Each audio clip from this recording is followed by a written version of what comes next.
Noong ika-12 ng Pebrero taong 1988, isang pinagsamang patrol mula sa Operational Team 1103 ng 11th Special Forces Company, Home Defense Group, Airborne, Philippine Army, habang nag-ooperate sa Upper Limon, Tarragona, Davao Oriental, nang bigla itong ambusin ng humigit kumulang 100 na guerrilla ng New People's Army.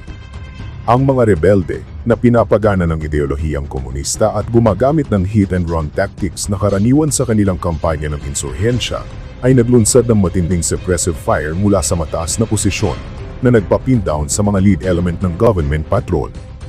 Ang unang pag-atake na ito ay lumikha ng isang nakababahalang tactical situation sa mga sundalo na kailangang isolate ang unang team na hindi sila ma-expose sa potensyal na pagkaubos mula sa mahirap na terrain na pabor sa mga uma-ambush.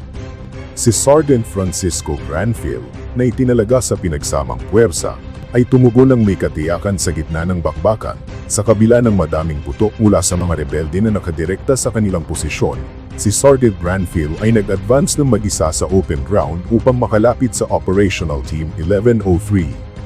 Nang makalapit na si Sergeant Granfield sa mga napandaw na tropa ay agad niyang ipinusisyon ng kanyang sarili upang makapag-counterfire para maneutralize niya ang ilang mahalagang firing points ng mga NPA at sinira ang sabayang pag-atake ng mga rebelde.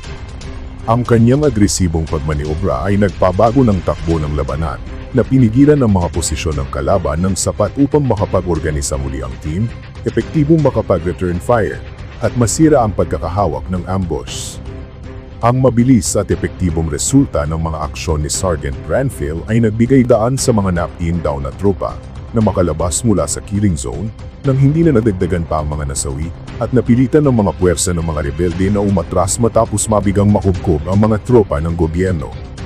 Ang engkwentrong ito ay nagpapakita ng high-risk operations ng counter-insurgency laban sa NPA, kung saan ang sariling initiative sa gitna ng mainit na labanan ay maaaring makasurvive laban sa mas malaking bilang ng mga kalaban na ideolohikal na nakatuon sa pinalawig na guerrilla warfare. Pagkatapos ng labanan ayon sa Philippine Army ay na-highlight ang katapangan at kabayanihang ginawa ni SGT Granfield kung paano niya nailigtas ang mga kasamahan, at siya ay pinarangalan ng Medal of Valor, ang pinakamataas na parangal sa militar.